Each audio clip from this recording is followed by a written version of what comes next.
আপনি কখনো সন্ধ্যার পর পুরনো কোনো লাইব্রেরি গেছেন, যার চারপাশে দূর দূর অব্দি কোনো লোকালয় নেই, কিচ্ছু নেই, চারপাশে কেবল পুরনো বইয়ের পাতার গন্ধের মতো একটা ঘুম পাড়ানি গন্ধ, যার রেশটা ধরে আপনাকে যেতেই হবে সেই লাইব্রেরি। ইতিহাসে যার নাম নেই, ঐতিহাসিকরাও যার কোনো একটা বইয়ের রহস্য আজও উদ্ঘাটন করতে পারেননি, আর হয়তো কোনোদিনও পারবেনও না। আমাদের আজকের গল্প অতনু আদকের কলমে সেই বই।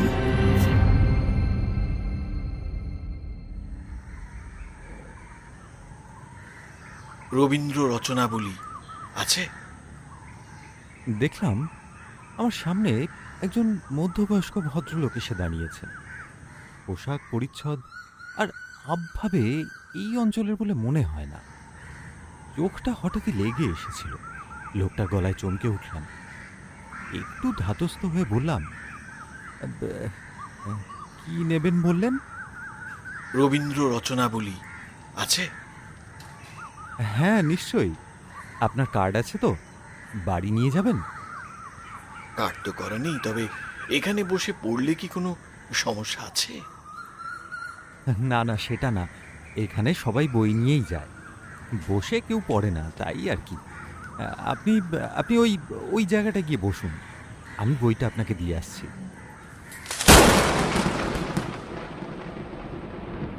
আকাশ গর্জে উঠছে।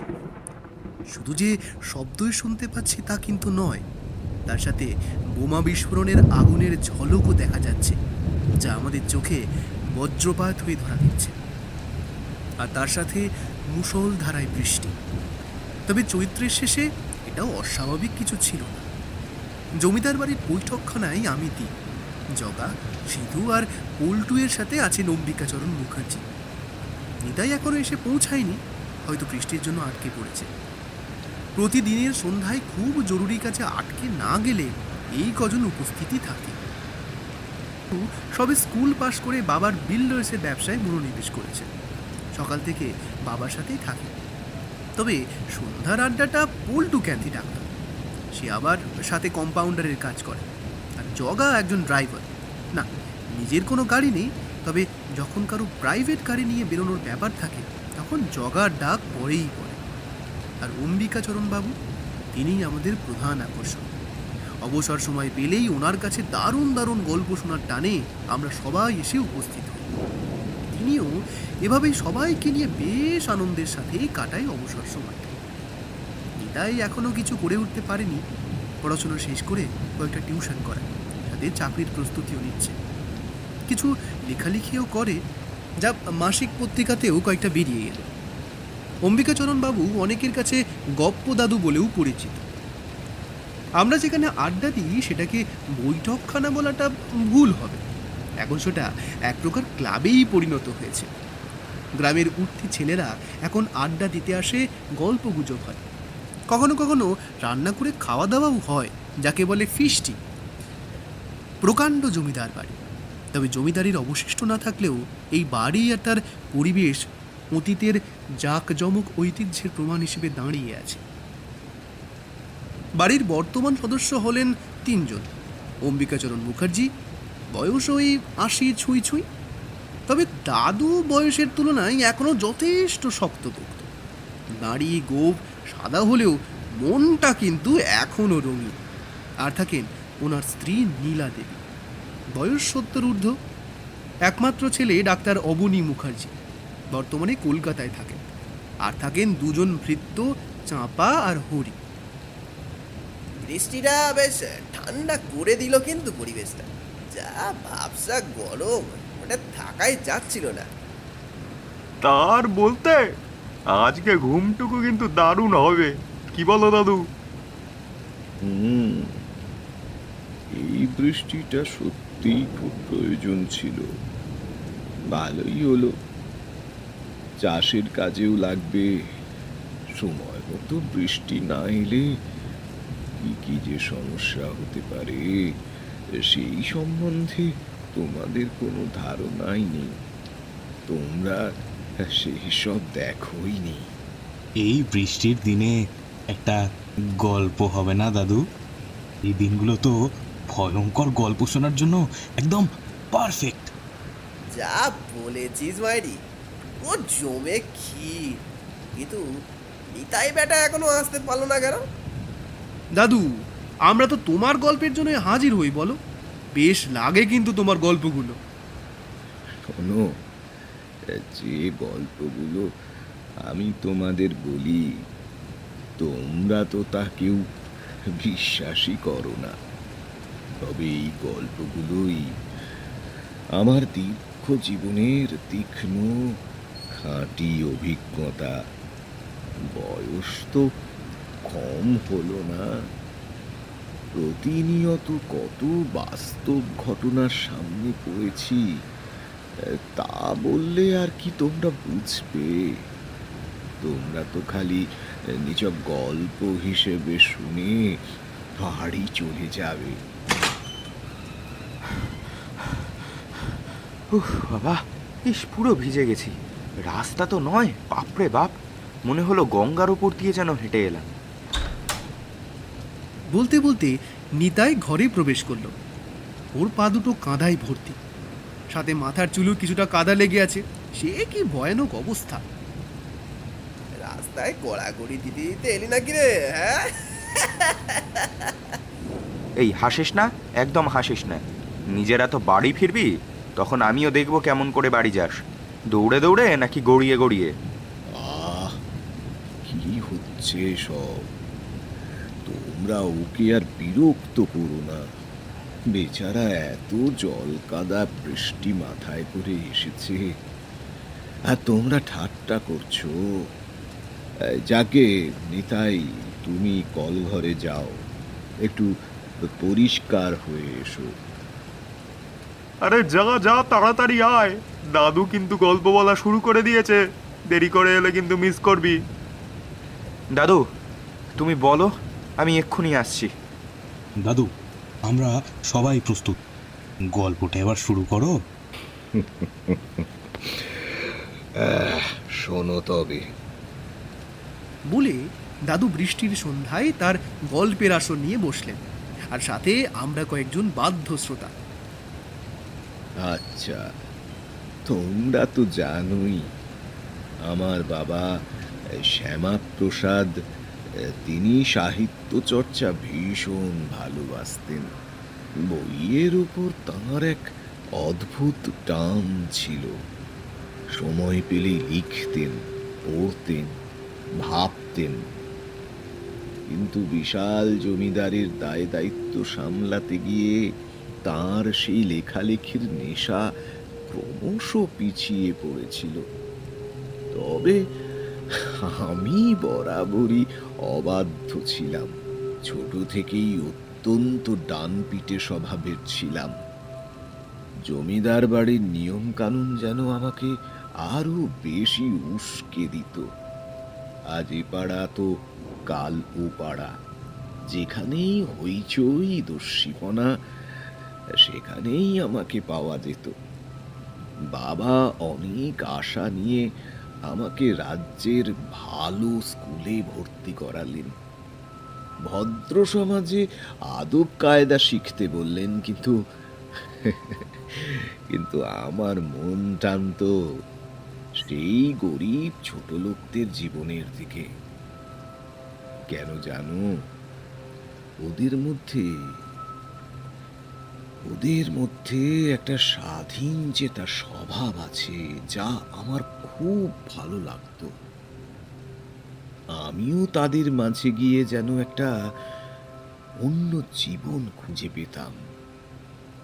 যেহেতু আমি এই বিপুল জমিদারির একমাত্র উত্তরসূরি ছিলাম, তাই আমাকে কেউ কিছু বলার সাহস পেত না। বলতো, আমি সেই বন্ধু মহলে এক অঘোষিত নেতা হয়ে উঠলাম। আমার কথাই ছিল ওই দলের শেষ কথা। আমি ছাড়া আর কারোর কোনো কথা চলবে না। ওদের কাছে ওটাই ফাইনাল।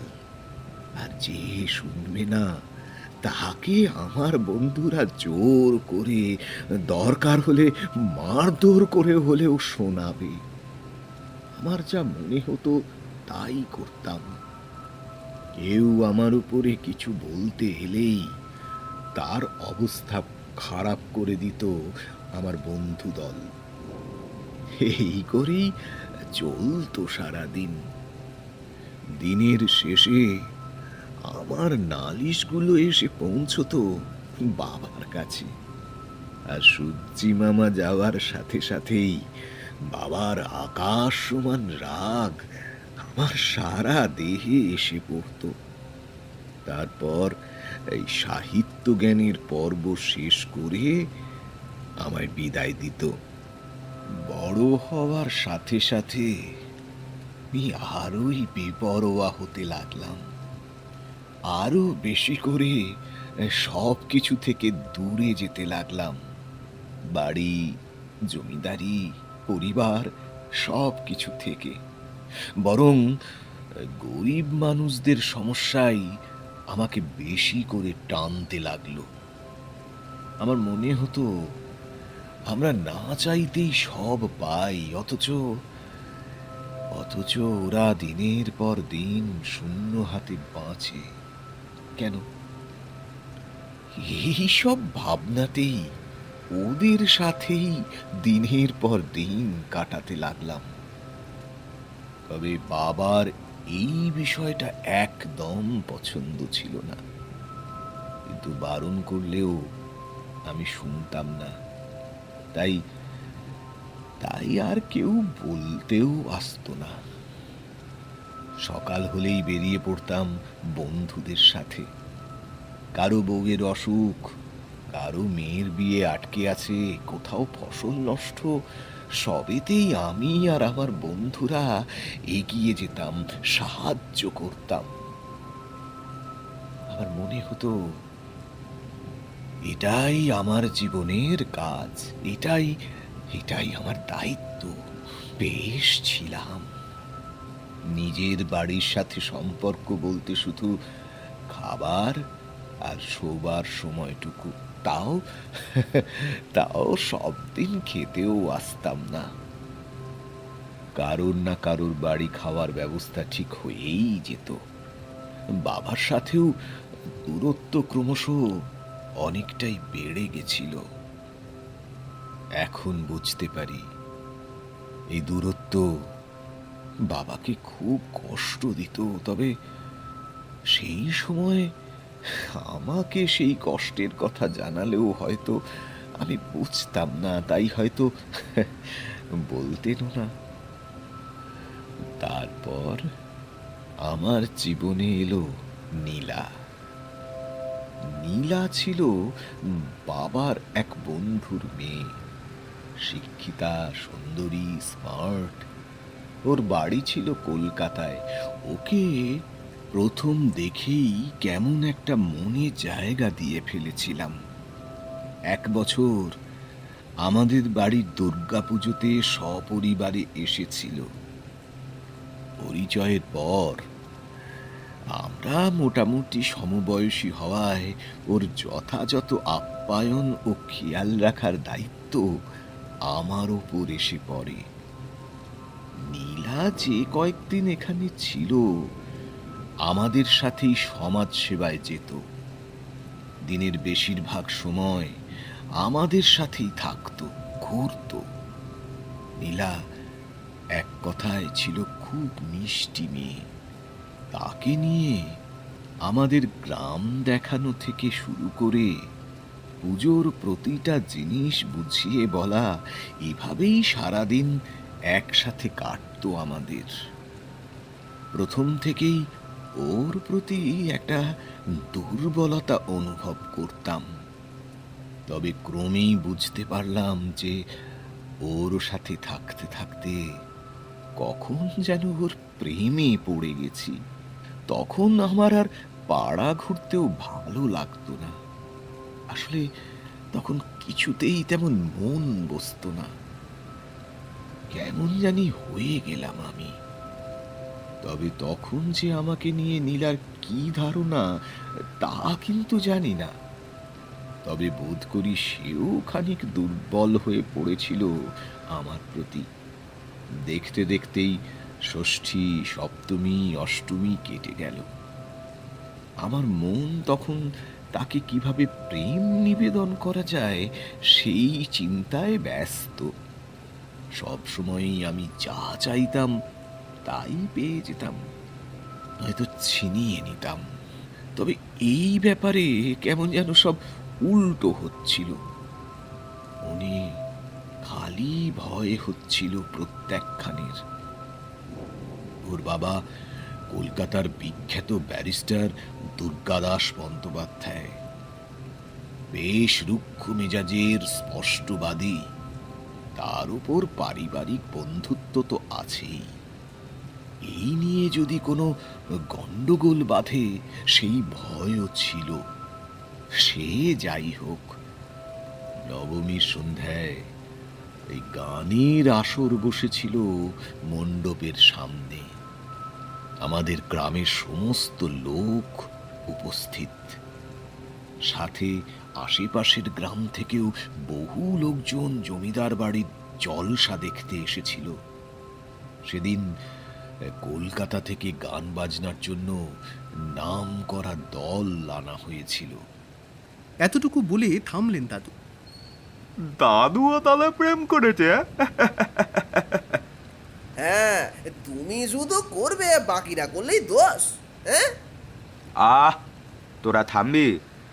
ও দাদু, তারপর কি হলো বলো না দাদু।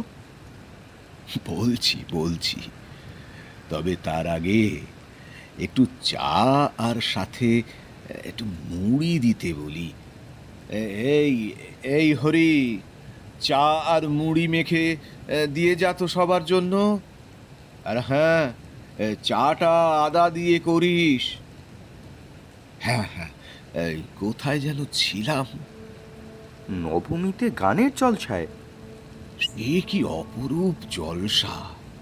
অন্য বছরগুলোতে আমি অত মন দিয়ে জলসা শুনতাম না। বন্ধুদের সাথে আড্ডা, নেশা এইসব করেই কাটিয়ে দিতাম। তবে সেই দিন জলসা থেকে একটুও নড়িনি। আমি ছিলাম স্টেজের ডান দিকে দাঁড়িয়ে, আর আমার পাশে দাঁড়িয়েছিল নীলা। দুজনেই পাশাপাশি দাঁড়িয়েছিলাম। নীলা ওর ডান হাতটা নিজের থুতনিতে রেখে দাঁড়িয়েছিল। আমি ওর একদম পাশে দাঁড়িয়ে থাকায় আমার ডান হাত আর ওর বাম হাতটা ছিল একদম পাশাপাশি। কখনো ওর নরম হাত আমার হাত ছুঁয়ে যাচ্ছিল। খুব ইচ্ছে হচ্ছিল, জানিস, খুব ইচ্ছে হচ্ছিল ওর হাতটা ধরতে। অনেকক্ষণ ইতস্তত করার পর এক সময় মনে সাহস নিয়ে ওর হাতটা ধরলাম। সঙ্গে সঙ্গে নীলা এক ঝটকায় হাতটা ছাড়িয়ে নিল, তবে মুখে কিছু বলল না। আমিও ভেবে পেলাম না রাগ করলো নাকি অন্য কিছু। কিছুক্ষণ আকাশ পাতাল ভেবে আবার ওর হাত ধরলাম। ও আবার হাতটা ছাড়িয়ে নিয়ে বলে উঠল, কি হচ্ছেটা কি? কেউ দেখলে কি ভাববে? নিজের না হয় সম্মান নেই, আমার তো আছে। বলে একটু সরে গিয়ে দাঁড়ালো। আমি আর কিছু বললাম না। সেদিন সকল ব্যক্তির খাওয়ার ব্যবস্থা থাকে আমাদের বাড়িতে। তো রাতে খাবার ব্যবস্থা হলো। জলসা থেকে সবাই খাবারের স্থানেই রইল। বাবা তদারকি করছিল, সাথে তার বন্ধু এবং চাকররা সবাই ছুটোছুটি করে লোকদের খাওয়াচ্ছিল। গ্রামের অনেক লোকই সেই কাজে সাহায্য করছিল। সে এক আনন্দমুখর সময়। আমি শুধু এসবের বাইরে। মন খারাপ নিয়ে বাড়ির পিছনের পুকুর পাড়ে গিয়ে একা বসলাম। হয়তো বাড়ির কেউ কেউ খোঁজ করছিল আমার, আবার নাও করতে পারে ব্যস্ততার জন্য। কিন্তু একজন সব কিছু ছেড়ে আমায় খুঁজতে খুঁজতে পুকুর পাড়ে এসে উপস্থিত। এই যে বাবু এখানে? আমি সেই কখন থেকে সারা বাড়ি খুঁজে বেড়াচ্ছি। আর কোনো কাজ নেই নাকি আমার? তা বাবুর বুঝি রাগ হয়েছে? না না, রাগ নয়, নিজের ভুলে অনুতপ্ত হয়েছি। খুব খারাপ কাজ করেছি, পারলে ক্ষমা করে দিও। এ মা, আমি কি বললাম যে তুমি বাজে কোনো কাজ করেছো? নিজেই ভেবে নিয়ে আর মন খারাপ করে বসে রয়েছো। তোমার বাড়ির উৎসব আর তুমিই নেই সেখানে, কি আজব ব্যাপার। বুঝতে পারি। তুমি এখানে কেউ দেখলে কি ভাববে? আমি কিন্তু তখন সেটা বলতে চেয়েছিলাম। তুমি ভুল কাজ করনি, ভুল জায়গায় করেছিলে। এই, সত্যি তুমি রাগ করনি? আমার দিব্যি খেয়ে বলো। বলি, রাগ করলে কি আর এখানে আসতাম? ভালোবাসবে আমায়? তোমার প্রতি দুর্বলতা একটা আছে, যা আমি অস্বীকার করব না। কিন্তু তাও কেন তোমাকে ভালোবাসতে পারছি না? কি মনে হয় তোমার? আমি যেমন তেমন ভালোবাসার কথা বলিনি। যেভাবে ভালোবাসলে মানুষ বিয়ে করে, সংসার করে, সেইভাবে বলছি। সেইভাবে তোমায় কেন ভালোবাসবো বলো? কি দেখেই বা বাসবো? কি আছে তোমার? তোমাকে ভালোবেসে লাভ কি? এমনিও বাবা বেকার ছেলে পছন্দ করেন না, তো তোমার মতন একটা বেকার ছেলেকে মেয়ে দেবেন, সেটা কি হতে পারে? কেন? এই যে জমিদারি, এই সম্পত্তি, এত অর্থ, সবই তো আমার। না না, ওটা তো তোমার বাবার। তোমার নিজের কি পরিচিতি, তোমার নিজস্ব কি রয়েছে? সবই তো তোমার বাবার। আগে নিজের পরিচয় তৈরি করো। জমিদারের ছেলে বলে নয়, তোমাকে তুমি হিসেবে লোককে চেনাও, তাহলে ভালোবাসার কথা চিন্তা করতে পারি, বিয়েও করতে পারি। আমি আমি সব করব, সব।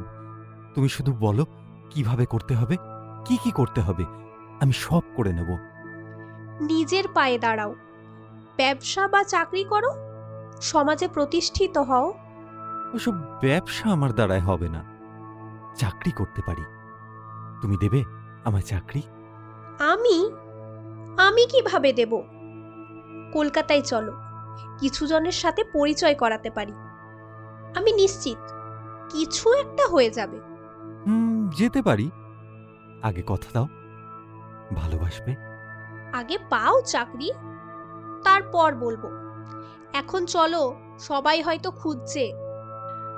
প্রথমে সেইভাবে কিছু মনে হয়নি, তবে যত সময় এগোতে থাকলো আমি নীলার প্রতি আকৃষ্ট হতেই থাকলাম।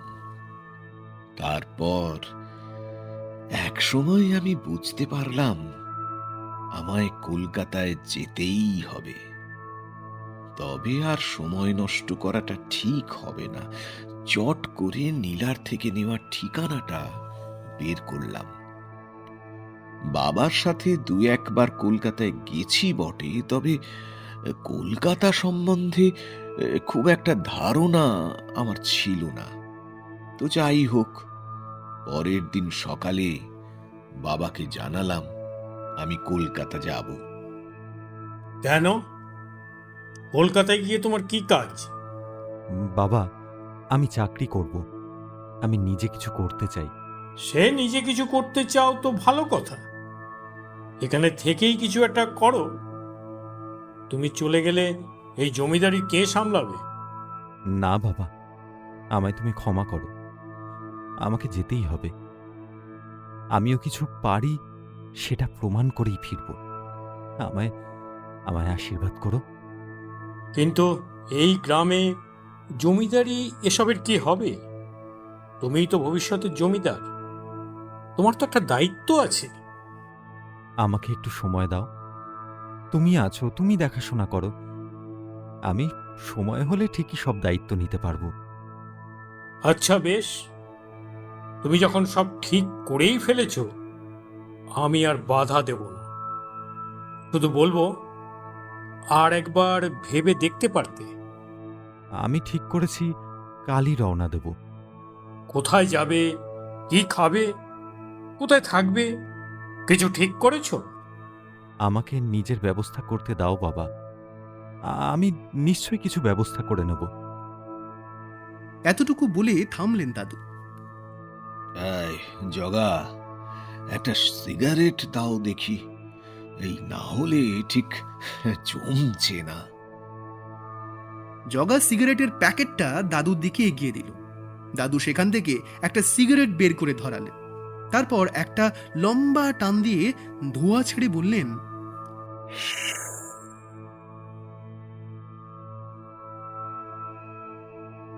যাই বলো, বিড়ির মতো সুখ এই সিগারেটে নেই।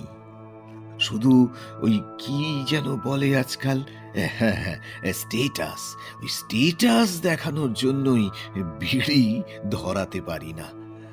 এককালে সিগারেট ছুঁয়েও দেখতাম না, বুঝলে।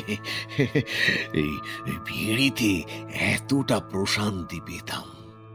হ্যাঁ, এই কোথায় যেন ছিলাম। তারপর কি হলো দাদু? আপনার বাবাকে জানালেন আপনার ব্যবস্থা আপনি নিজেই করবেন? বাবা, ও আচ্ছা, হ্যাঁ। তারপর তারপর এলো রওনা দেওয়ার সময়।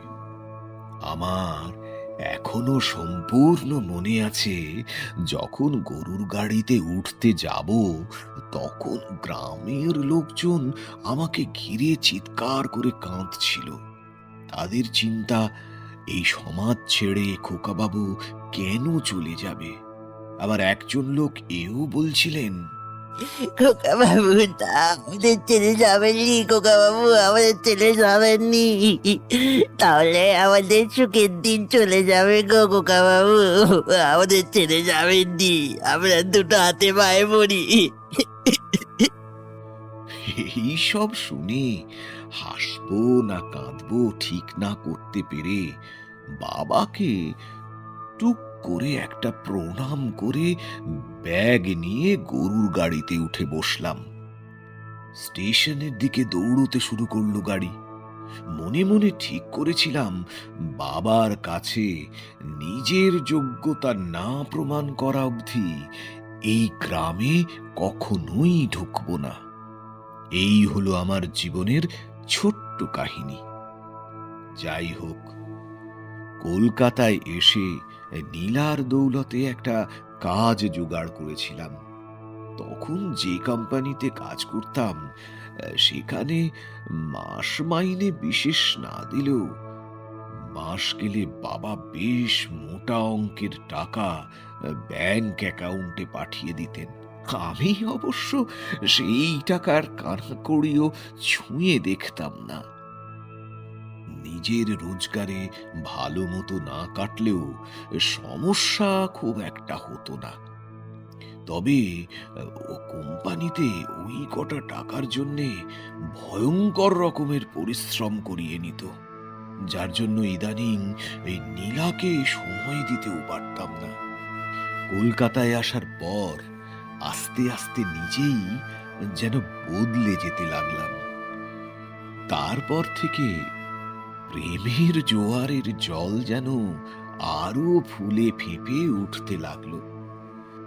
নীলা আমায় কাজটা জোগাড় করে দিয়েছিল। প্রথম প্রথম প্রতি সপ্তাহে 2 বার করে ওর সঙ্গে দেখা করতাম। তবে পরের দিকে সেটাও হয়ে উঠত না। ওর বাড়িও আমার ভাড়া বাড়ির থেকে বেশি দূরে নয়, তাই সচরাচর যাতায়াত করা কোনো অসুবিধার বিষয় ছিল না। তবে বেশ কিছুদিন পর মনস্থির করলাম, এই কাজটা ছেড়ে অন্য কোথাও কাজ নেব, যেখানে পরিশ্রম কম তবে রোজগারটাও বেশ ভালো হবে। এর মধ্যেই নীলার সাথে রাস্তায় হঠাৎ দেখা।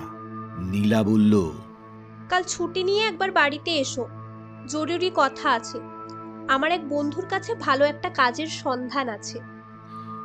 তখন আমার কাজের খুব প্রয়োজন, তাই দেরি না করে পরদিনই কাজের জায়গায় ছুটি নিয়ে বেরিয়ে পড়লাম নীলার বাড়ির উদ্দেশ্যে। নীলার বাড়ির বাইরে দাঁড়িয়ে কলিং বেল বাজালাম। বেশ কয়েকবার কলিং বেল বাজাতে দরজাটা খুলে গেল।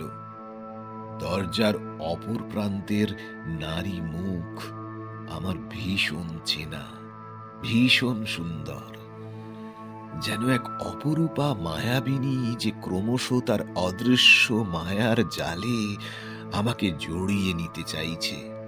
কি গো, কি দেখছো? আমার হুঁশ ফিরল। দেখলাম নীলা আমার দিকে তাকিয়ে। বললাম, সেই কখন থেকে তোমায় ডেকে চলেছি, আর তুমি এতক্ষণে দরজা খুললে? কাল রাত্রে ঘুমোতে একটু দেরি হয়ে গিয়েছিল, তাই। সে ঠিক আছে, চলো ভেতরে চলো। আমরা ভেতরে ঢুকে এলাম। নীলার বাবা আর মা আজ বাড়িতে নেই, তাই আজ কোনো সতর্কতা অবলম্বন করতে হবে না। দোতলা মস্ত এক বাড়ি। জায়গাটা পুরোপুরি কলকাতার মধ্যে নয়, তাই বেশ নিরিবিলি। এখানকার বাড়িগুলো সব আধুনিক কৌশলের, অন্যরকম।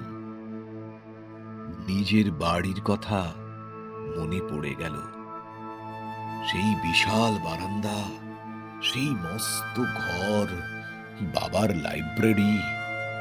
এই ছবিগুলো মাথায় এলেই ভেতর থেকে বুকটা মোচড় দিয়ে ওঠে। এই 2 বছরে একবারও বাড়িমুখ হইনি। অবশ্য বাবা মাঝে মাঝে চিঠি লেখে, আর মিহির কাকাকে মাঝে মাঝে আমার ভাড়া বাড়িতে পাঠায়। মায়ের হাতের খাবার, বিভিন্ন আচার, যা আমার বেশ পছন্দের। কতদিন যে তাদের থেকে দূরে, এই সব ভাবতে ভাবতেই চোখে জল এসে গেল। সে যাক, ওই সব কথা। সোফাতে বসতেই নীলা জিজ্ঞাসা করল, তুমি কিছু খাবে? আমি খেয়ে এসেছি, তবে শ্বশুর বাড়িতে না খেয়ে গেলে অসুর মশাইয়ের অসম্মান করা হবে, তাই 1 কাপ কফি পেলে মন্দ হয় না। এই, তুমি বাবাকে ওই নামে একদম ডাকবে না। আচ্ছা আচ্ছা, ঠিক আছে, মজা করছিলাম শুধু। নীলা কফি আনতে চলে গেল। তারপরই নেহা অর্থাৎ নীলার বান্ধবী এসে উপস্থিত হলো। খানিকক্ষণ বাদে 3 কাপ কফি নিয়ে ফিরেও এলো। নীলা আমাদের পরিচয় করিয়ে দিল। কফিতে একটু ফোঁ দিয়ে একটা সুরুত করে চুমুক দিয়ে নেহা বলল, লাইব্রেরিয়ানের কাজ করবে? লাইব্রেরিয়ান? হ্যাঁ, লাইব্রেরিয়ান। আমার এক বন্ধু আছে রজত সেন, সেও এই চাকরি করে। এইখান থেকেই নিকটবর্তী এক স্কুলে সে লাইব্রেরিয়ানের কাজ করে। তো কদিন আগে আমি আর আমার মা পড়ার কিছু বই কিনতে কলেজ স্ট্রিটে গেছিলাম। ওখানেই রজতের সাথে দেখা হয় আমার। সেও কিছু বই কিনতেই এসছিল। ওই আমায় বলল ও কি যেন একটা সমস্যায় পড়েছে। সমস্যা? কি সমস্যা? সেটা জানা হয়নি বটে। এই তো কলকাতা থেকে কিছুটা দূরে একটা গ্রাম রয়েছে, নাম পদ্মপুকুর। জায়গাটা পুরোপুরি গ্রাম বলেও ভুল হবে। শহরের থেকে খুব কাছে তো, গ্রামও ছাপ খুবই কম। সেখানেও একটা লাইব্রেরি রয়েছে, বেশ বড় লাইব্রেরি। তবে জানোই তো আজকাল বইয়ের সাথে মানুষের সম্পর্ক কিরকম। বড় লাইব্রেরি হওয়ায় দেখভালের দায়িত্ব কেউ নিতে চায় না। কেন দায়িত্ব নিতে চায় না কেন? আজকাল তো চাকরির বাজার খুব মন্দা, তারপরও কেউ নিতে চায় না। সেই ব্যাপারে রজত আমায় কিছু জানায়নি। প্রথমে আমিও খুবই অবাক হয়েছিলাম এটা শুনে, তবে পরে ভাবলাম অত জেনে আমার লাভ কি। তুমি কাজটা করতে পারো, কাজটা খুব একটা শক্ত নয়, আর টাকাটাও পরিমাণে অনেকটাই বেশি। এবার তুমি চিন্তা করে দেখো তুমি কাজটা করবে কিনা। আমি পড়ে গেলাম ভাবনায়। এই মুহূর্তে আমার অবস্থার উন্নতি হওয়া খুব দরকার, না হলে বর্তমানের এই কাজে ঠিকমতো ফায়দা হচ্ছে না। আর যা বুঝছি ওই কাজটা নেহাত চাপেরও নয়। তবে কেউ কাজ কেন নিতে চায় না, ঘটনাটা কি সেটাই খুব ভাবাচ্ছিল, আর কিছু না। আরে ওসব বই খোঁজা পড়া আজকাল আর কারো ভালো লাগে না, তাই হয়তো। বেশ, তুমি এইদিকের সমস্ত কাজ মিটিয়ে নাও, মানে তুমি যেখানে কাজ করো সেখানে কথাটা জানিয়ে দেবে, আর লাগেজ সব আস্তে আস্তে গোছাতে শুরু করো। যেদিন শিফট করবে আমি আর নীলা সেদিন তোমার সঙ্গে যাব। বেশ, তাহলে তোমার কথা রজতকে আমি জানাচ্ছি। আচ্ছা ঠিক আছে, ভালো করে কাজটা পেয়ে যাই, তারপর গ্রামের বাড়িতে ফিরে গিয়ে তোমার কথা জানাবো। বিয়েটা ভালোই ভালোই হয়ে গেলে বাঁচি। সেই আর কি। দাদু, আমাদের ঠাকুমার নামটা কি বলো তো? আচ্ছা দাদু, তাহলে উনি কি আমাদের বর্তমান ঠাকুমা নাকি?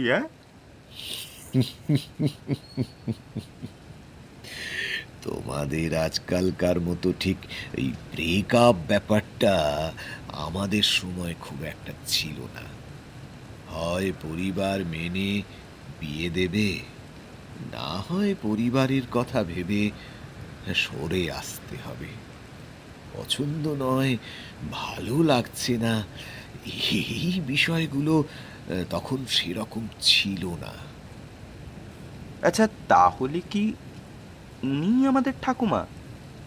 সেটা সেটা বরং তোমরা তোমাদের এই ঠাকুমার কাছ থেকেই শুনো। আচ্ছা, এবার বাকি গল্পটা বলো দাদু। তোমায় বললাম ভয়ঙ্কর কিছু শোনাতে, তুমি তোমার আর দিদার প্রেম কাহিনী শুনিয়ে দিলে। শোনো, কোনো গল্প বলতে গেলে তার পূর্ব বৈশিষ্ট্য জানাটা অবশ্যই দরকার। গল্পটা আগে পুরোটা শোনো, তারপরেই না হয় ভেবে দেখো এটা ভয়ঙ্কর ঘটনা কিনা। তারপর লাইব্রেরিয়ানের চাকরি নিয়ে গেলাম পদ্মপুকুর গ্রামে। প্রথম দিন লাইব্রেরি খুলে বসেছি, লোক নেই, জন নেই, ফাঁকা এলাকা।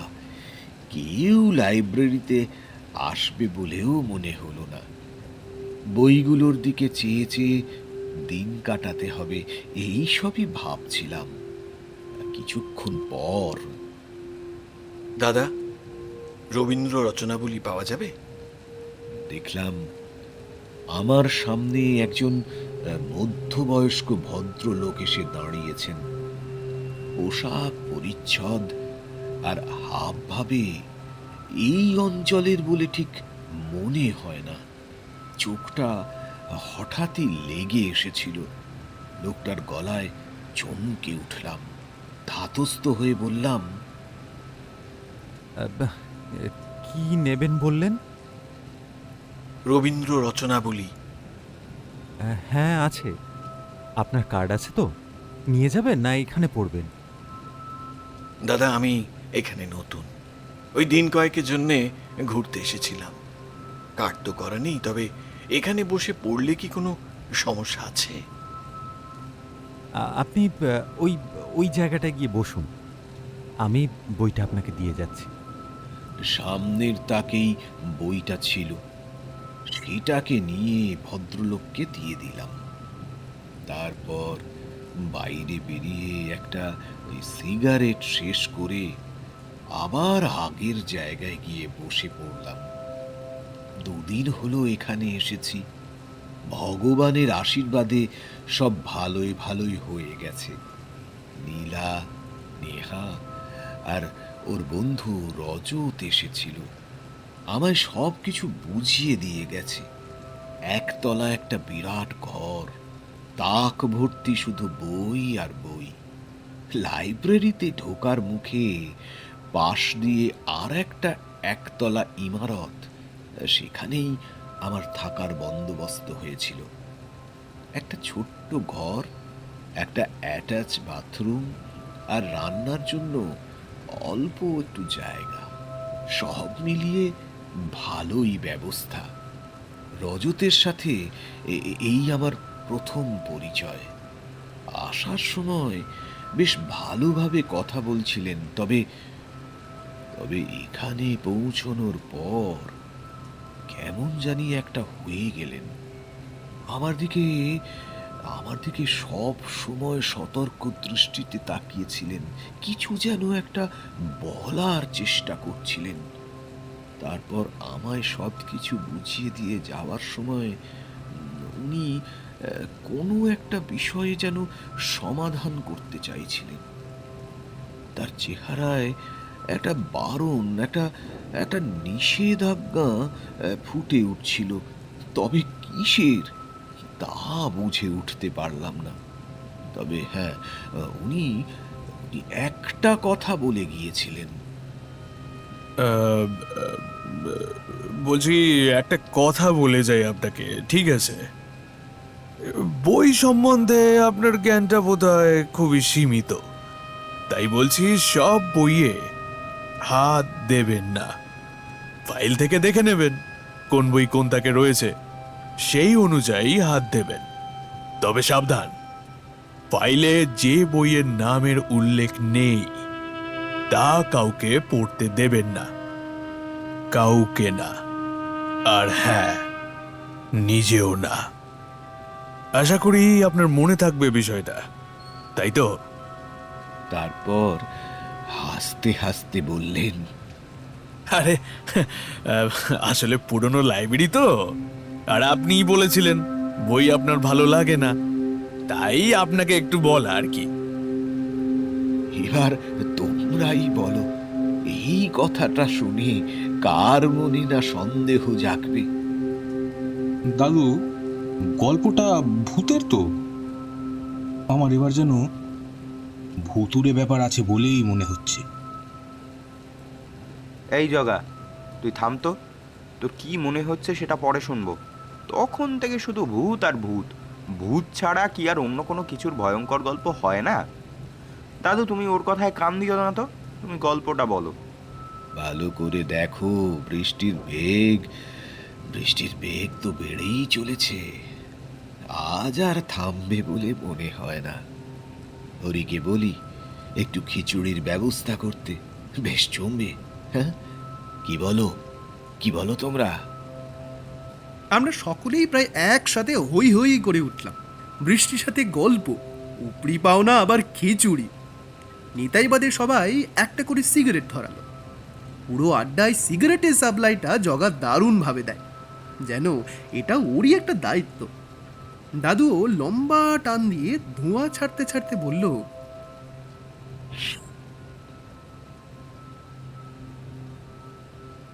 রাতে একটু ইলিশ মাছ হলে ব্যাপারটা আরো জমে যেত। হ্যাঁ,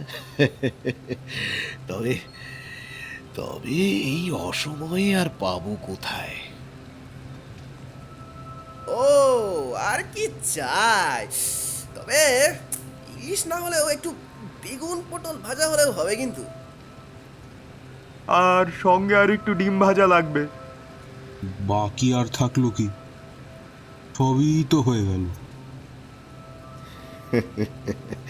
আচ্ছা, আমি তাহলে হরিকে বলি তোমাদের বাড়িতে আগে খবর পাঠাতে, আর চাঁপাকে বলছি রান্না চাপাতে।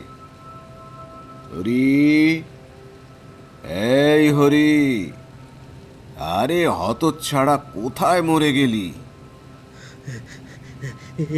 এই যে কর্তাবাবু, মা ঠাকুরানের কাছে ছিলাম। হ্যাঁ, কৃতার্থ করেছ। এখন শোনো, এদের সকলের বাড়িতে খবর দিয়ে এসো। এরা আজ এখানে থাকবে, খাওয়া দাওয়া করবে। আর শোন, চাঁপাকে একটু ডেকে দিস তো। দাদু, সিগারেট তো প্রায় শেষ, রাত তো কাটবে না, যদি কিছু মানে আর কি। বুঝেছি, আর লজ্জা পেতে হবে না। আর হরি শোন, ফেরার পথে মিত্তিরদের দোকান থেকে প্যাকেট 2 সিগারেট আনিস তো, ভুলিস না যেন। এখন যা, চাপাকে ডেকে দে। আচ্ছা, হ্যাঁ, আমরা ঠিক কোথায় ছিলাম যেন? ডাকছিলেন দাদা বাবু? আজ কি রান্না করছিস? কিছু ঠিক করেছিস? এখনো তো কিছু ভাবিনি, মা ঠাকুরনও কিছু বলেননি। বেশ, তাহলে ভালো করে মুগের ডাল দিয়ে খিচুড়ি বানাতো সবার জন্য। আর আলু, বেগুন, পটল, ডিম একটু ভালো করে ভেজে দিস। বৃষ্টির দিনে গল্প, খিচুড়ি সব মিলিয়ে দারুণ জমবে। ভালো করে বানাস। আচ্ছা আচ্ছা, বেশ, আমি ব্যবস্থা করছি। রান্নার জন্য কিন্তু কিছু জিনিস লাগবে, ওগুলো হরিকে দিয়ে আনাই। হ্যাঁ, ও তো দোকানে যাচ্ছেই, যা লাগবে ওকে বলে দে। আচ্ছা বেশ। হ্যাঁ, কোথায় ছিলাম যেন? আচ্ছা, সেদিনের মতো ভালোই কাটলো। ওই তো, ওই একটা লোক লাইব্রেরিতে রবীন্দ্র রচনাবলী পড়তে এসেছিল, পরে বাড়ি ফিরে গেল। হ্যাঁ, তারপর হলো সেদিনের মতো ভালোই কাটলো। পরের দিনের কথা, কাজকর্ম বিশেষ নেই, বই নিতে বা পড়তেও বিশেষ কেউ আসে না, গল্প করার লোক নেই, সারাক্ষণ শুধু বসে থাকা। জায়গাটা যেমন পুরোপুরি গ্রাম নয়, তবে শহরও কোনো মতেই নয়। এই অঞ্চলে লোকজনের সংখ্যা নেহাত কম নয়, তবে ওই লাইব্রেরি সংলগ্ন এলাকায় বাড়ি ঘর বিশেষ নেই। লাইব্রেরি ঘরে চুপটি করে বসে আছি, এমন সময় দেখলাম গতকালের সেই ভদ্রলোক আমার দিকেই আসছেন। ভাবলাম, বাহ, একটি লোক তো তবু আসছে। একা একা যে কি বিরক্ত লাগে, একা বেকার বসে থাকার থেকে ভালো কেউ তো থাকবে। দাদা, একটা বই দেওয়া যাবে? এখানে বসেই পড়ব। কি বই বলুন? বইটার নাম ভুলে গেছি, তবে আগের দিন আমি দেখেছি। সামনের তাকগুলোর মধ্যেই একটাতে রয়েছে মনে হয়। আমি কি দেখতে পারি? ও আচ্ছা, হ্যাঁ, আপনি দেখুন না, তবে একটু সাবধানে দেখবেন। দেখবেন যেন কোনো বই পড়ে না যায়, তাহলে আবার সমস্যা হবে আর কি। না না, সেই নিয়ে চিন্তা করবেন না, আমি ধীরে ধীরেই খুঁজব। লোকটি সামনের দিকে এগিয়ে গিয়ে বই খুঁজতে লাগলেন। আমি আর বিশেষ পাত্তা দিলাম না। বই পড়া হয়ে গেলে আমায় ঠিক দিয়ে যাবেন। আমি আবার আগের মতো বসে রইলাম। বসে থাকতে থাকতে কখন যে ঘুমিয়ে গিয়েছিলাম তা বুঝতে পারিনি। ইতিমধ্যে অনেকক্ষণ সময় অতিক্রম হয়ে গেছে। ঘড়ির দিকে তাকালাম, সময় দুপুর 2টোর ওপর। খাওয়া দাওয়া হয়নি।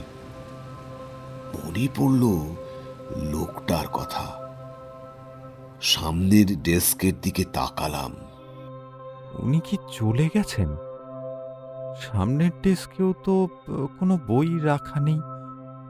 তবে কি আমি ঘুমিয়ে গিয়েছিলাম বলে উনি সেটা দেখে বইটা রেখে চলে গেছেন? কে জানে। উঠতে যাব, এমন সময় কানে একটা শব্দ ভেসে এলো। খুব খুব ক্ষীণ একটা শব্দ। আশ্চর্য হলাম, শব্দটা ভেতর থেকেই আসছিল। ভাবলাম, তবে কি লোকটা এখনো যায়নি? গিয়ে দেখা দরকার। উঠে পড়লাম। ব্যাপারটা কি দেখা দরকার? আরেকটু সামনে এগোতেই এই শব্দটা আরো স্পষ্ট হলো। কিছু একটা মন্ত্র উচ্চারণের শব্দ।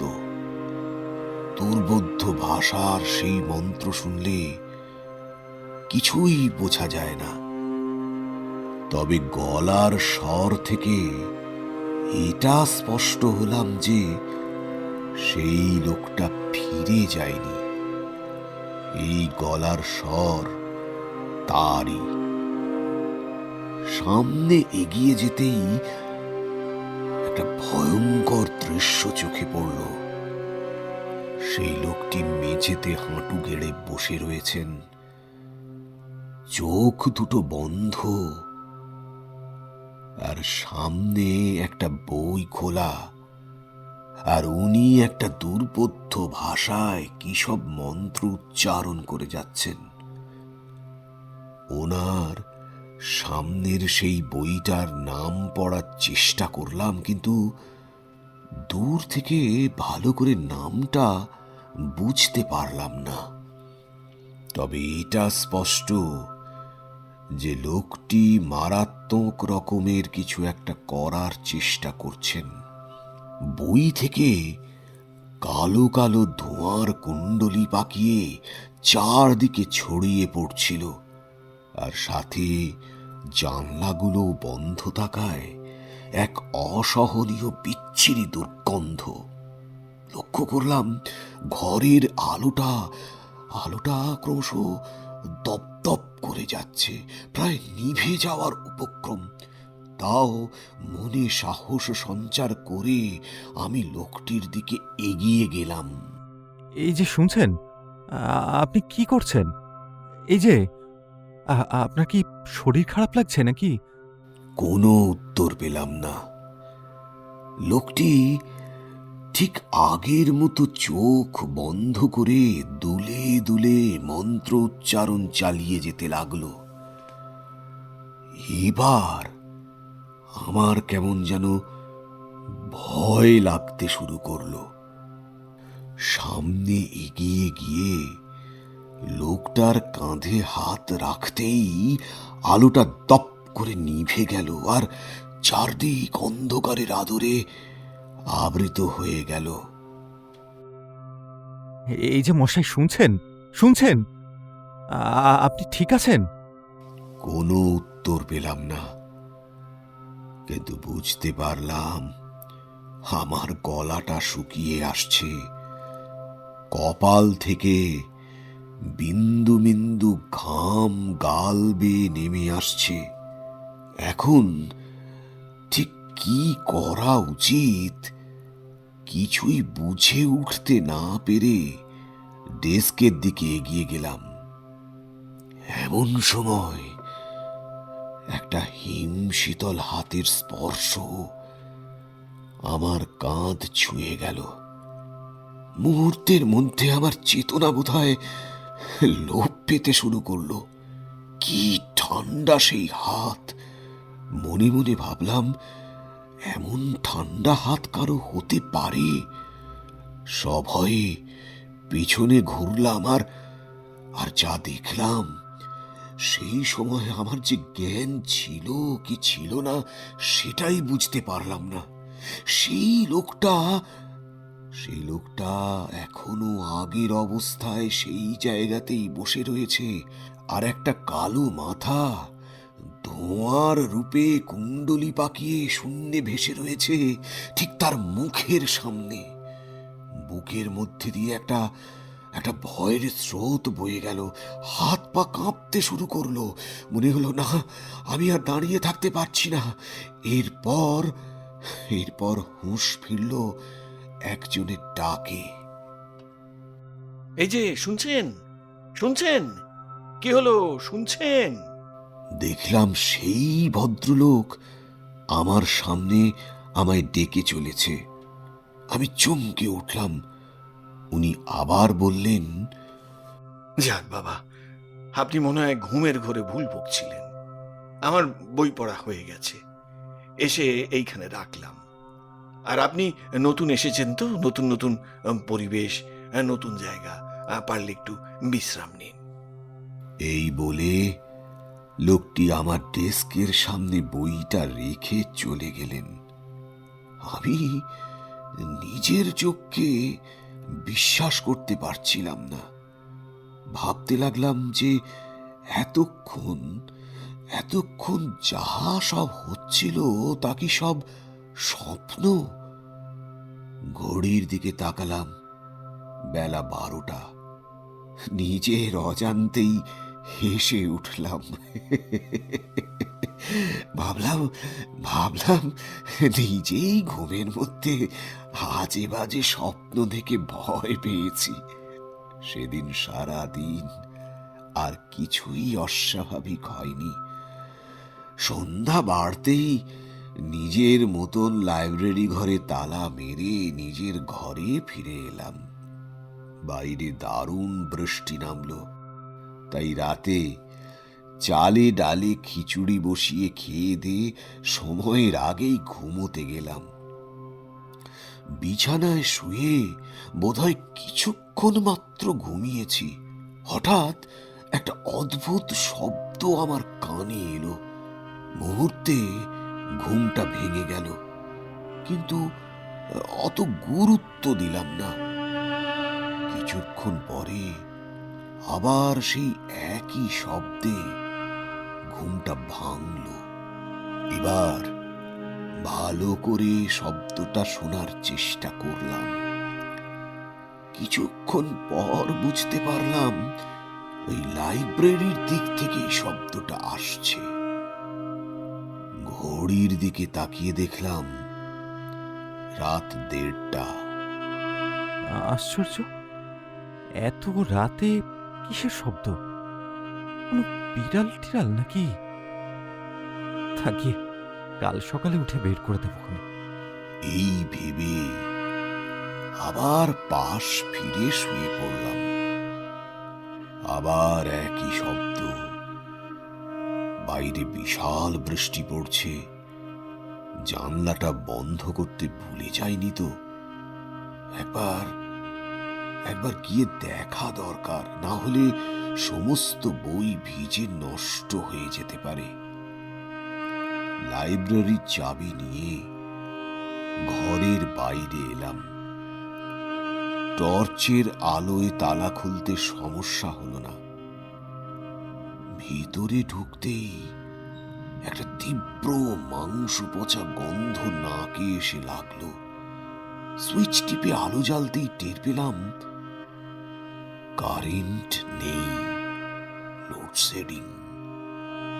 থাকবেই বা কি করে? এত ঝড় আর ঝমঝমিয়ে বৃষ্টি, এর মধ্যে লোডশেডিংটা তো অস্বাভাবিক কিছু নয়। আবার একটা খুট করে শব্দ কানে এলো। টর্চের আলো সামনে মেলে ধরে বইয়ের তাকগুলো যেদিকে আছে সেই দিকে এগিয়ে গেলাম। সকালের সেই স্বপ্নের কথা মনে পড়ে যেতেই মুহূর্তের মধ্যে সারা শরীর ছমছম করে উঠল। খানিকটা এগোতেই আবারও একটা মন্ত্র উচ্চারণের শব্দ কানে এলো।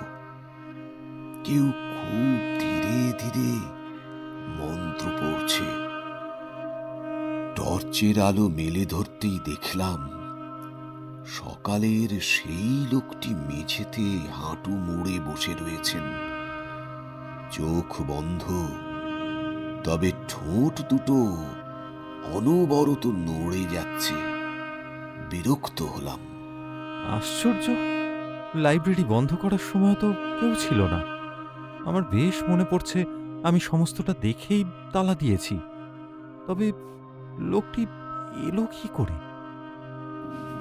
এগিয়ে গিয়ে লোকটিকে ডাকলাম। এই যে শুনছেন, আশ্চর্য লোক মশাই আপনি। সকাল থেকে এখানেই কোথাও ঘাপটি মেরে বসেছিলেন নাকি? এই যে কি কি নাম আপনার? এত রাতে কি করছেন? আরে এই যে আজব তো, সাড়া দেয় না কেন? খুব রাগ হলো লোকটার উপরে।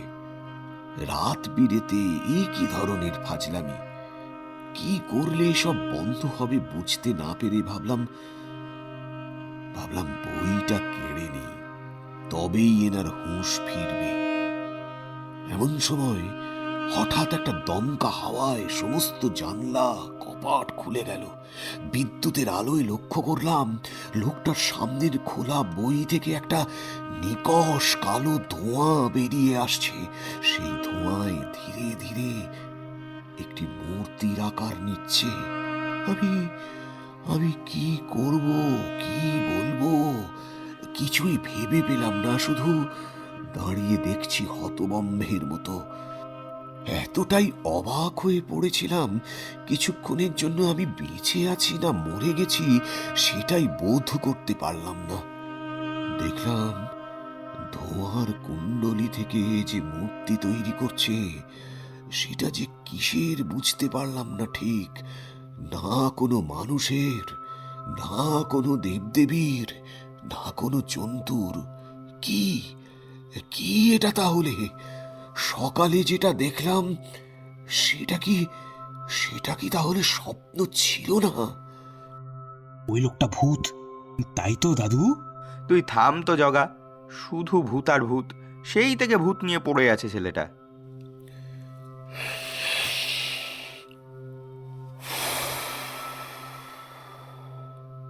দেখলাম কিছু একটা কদাকার মূর্তির ন্যায় ধোঁয়াটা হিংস্র পশুর মতো আমার দিকে এগিয়ে আসছে।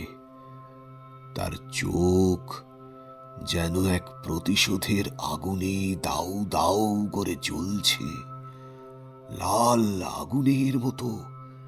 আর মুখটা যেন আমার ভয় পাওয়া দেখে হাসছে, কিন্তু সেই হাসিতে কোনো মানবিকতা নেই। আছে এক ভয়ানক আরতি। লোকটা তখনও হাঁটু গেড়ে দুলে দুলে মন্ত্র পড়ছে। তার গলার স্বর এত গভীর আর অমানসিক যে মনে হচ্ছিল সে নিজে আর নিজের মধ্যে নেই, কোনো অন্ধকার শক্তি তাকে দখল করে নিয়েছে। অনুভব করলাম ঘরের বাতাসটা অসম্ভব ভারী হয়ে উঠেছে। মনে হচ্ছে যেন কেউ আমার বুকের উপর চেপে বসেছে। জানালা দরজা খোলা, কিন্তু তবু একটা পচা মাংসের তীব্র গন্ধ আসছে। দাদু, দাদু তুমি তাহলে তখন কি করলে? ভয় পেলে না? ভয় বলে কিছু বোধ করার সময়ই ছিল না। এত দ্রুত সমস্ত ঘটনা ঘটেছিল যে তাতে আমার বুদ্ধি লোপ পেয়েছিল। আমার শরীর পাথর হয়ে গিয়েছিল। তাও ইষ্ট দেবতাকে স্মরণ করে আমি বইটার দিকে হাত বাড়ালাম। ভাবলাম এটা বন্ধ করতে হবে।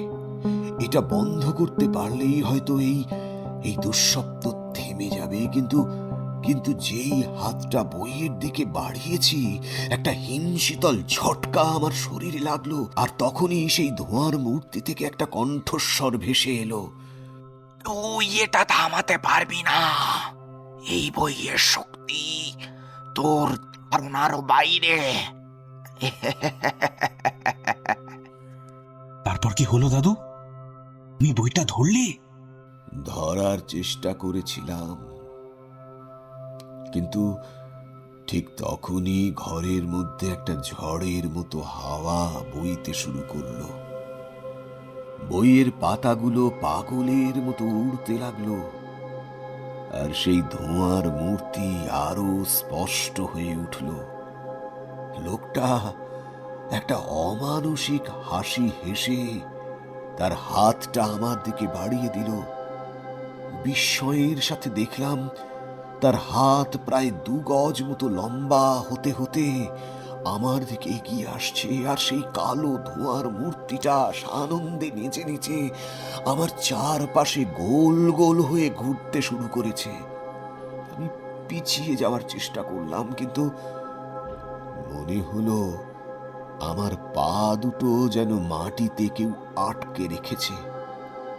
আর ঠিক তখনই দেখলাম লোকটার মুখ থেকে একটা কালো আঠালো কিছু বেরিয়ে আসছে, যেন তার শরীর থেকে জীবনটাই টেনে বের করে নিতে চাইছে সেই মূর্তি। লোকটাও অস্বাভাবিক মৃত্যু যন্ত্রণায় ছটফট করতে লাগলো। আমি চিৎকার করতে চাইলাম, কিন্তু গলা দিয়ে কোনো আওয়াজ বেরোলো না।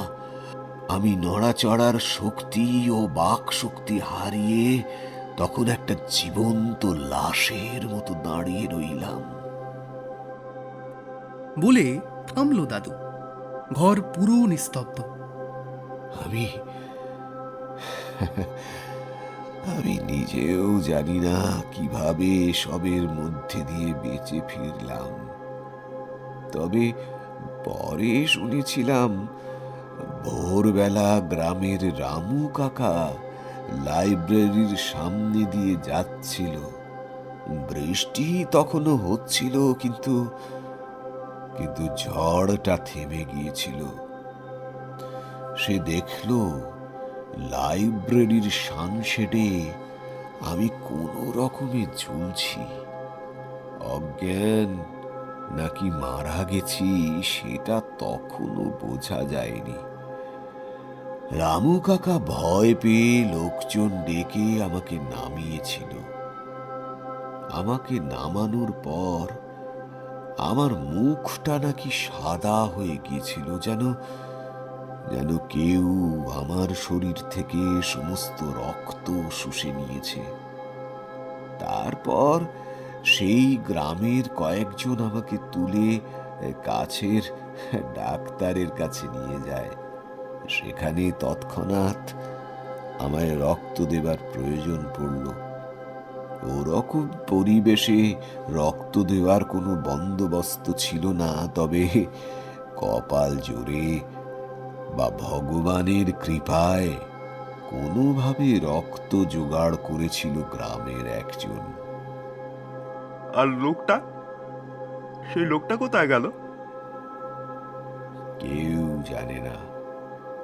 লাইব্রেরিতে আমি ছাড়া আর কেউ ছিল না, যেন সে বাতাসে মিলিয়ে গিয়েছিল। কোনো বইও পড়েছিল না মেঝেতে, এমনকি লাইব্রেরিতে তালাও বন্ধ করা ছিল। আর আমার কাছে ছাড়া লাইব্রেরির চাবি আর কারো কাছে ছিল না। আমার যখন জ্ঞান ফিরল, তখন আমি ডাক্তারের চেম্বারে। রামু কাকা আর গ্রামের লোকজন আমাকে ঘিরে দাঁড়িয়ে। আমি কিছুই বলতে পারলাম না, মাথাটা ফাঁকা। শুধু সেই ধোঁয়ার মূর্তির জ্বলন্ত চোখ আর লোকটার ভয়ঙ্কর হাসির ছবি বারবার মনে পড়ছিল। তারপর তুমি কি করলে? বইটার কি হলো? তারপর আর একবারই শুধু লাইব্রেরিতে গিয়েছিলাম আমার জিনিসপত্র গোছাতে, সেই শেষ। তারপর আমি আর কখনো লাইব্রেরিতে ফিরিনি। কাজ ছেড়ে দিলাম। নীলাকেও সব বললাম। ও বলল, ওই জায়গায় কিছু একটা ঠিক নেই, তুমি আর ওখানে যেও না। আমি কলকাতায় অন্য কাজ জোগাড় করলাম। নীলার বাবার সঙ্গে কথা বলে আমাদের বিয়ে হলো। তারপর গ্রামে ফিরে এলাম, কিন্তু সেই রাতের কথা কখনো ভুলতে পারিনি। সেই স্মৃতি ভুলতে পারিনি বলাটা ভুল হবে, বরং ভুলতে দেয়নি। সেটা না হয় অন্য কোনো দিন শুনো। এই একটু একটু জল দাও তো, গলাটা ভেজাই। একটু জল খেয়ে দাদু আবার বলতে শুরু করলো।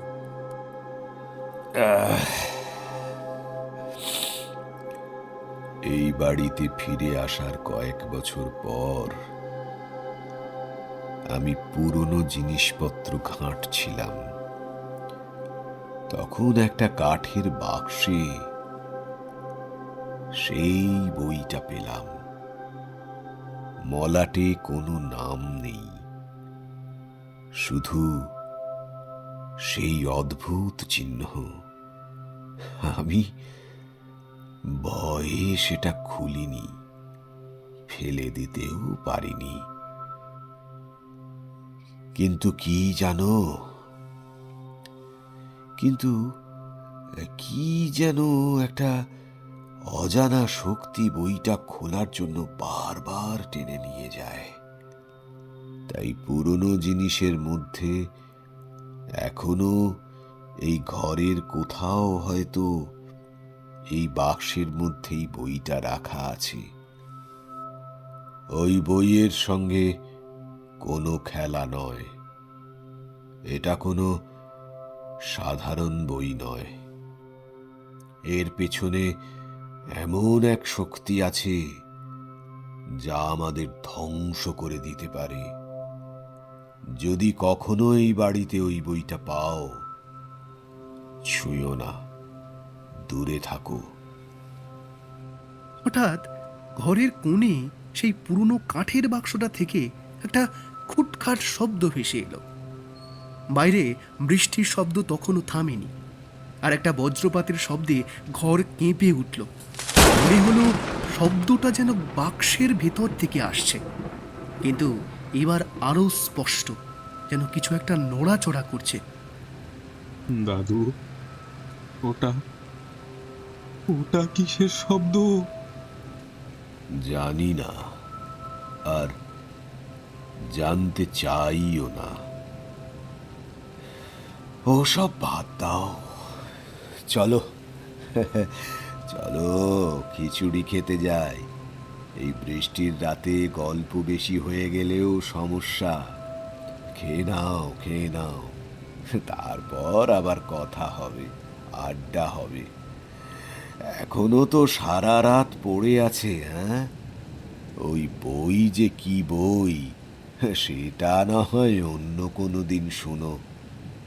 ওই বইয়ের সাথে সম্পর্ক কিন্তু ওখানেই শেষ হয়নি। কিন্তু মনে রেখো, কিছু জিনিসের সঙ্গে কখনো ঝুঁকি নেওয়া উচিত নয়। বলে সবাই উঠল, কিন্তু সেই বাক্সের দিকে তাকিয়ে আমাদের মনে একটা অজানা ভয় জড়িয়ে রইল। বাক্সের ভেতর থেকে শব্দটা মাঝে মাঝে ফিরে আসছিল, যেন কিছু একটা জেগে ওঠার অপেক্ষায়। আর ঘরের বাইরে বৃষ্টির শব্দ যেন সেই অন্ধকারের সঙ্গী হয়ে উঠেছিল। আমরা খিচুড়ি খাচ্ছি, সেই সময় চাকর হরিদা এসে বলল, বাবু, একটা লোক এসেছে। কি বলছে সে এত রাতে? কে এসেছে, কি চাই? সদর দরজার বাইরে থেকে একটি অচেনা কণ্ঠে ভেসে এলো, রবীন্দ্র রচনাবলী আছে? এতক্ষণ আপনারা শুনছিলেন লেখক অতনু আদকের কলমে সেই বই।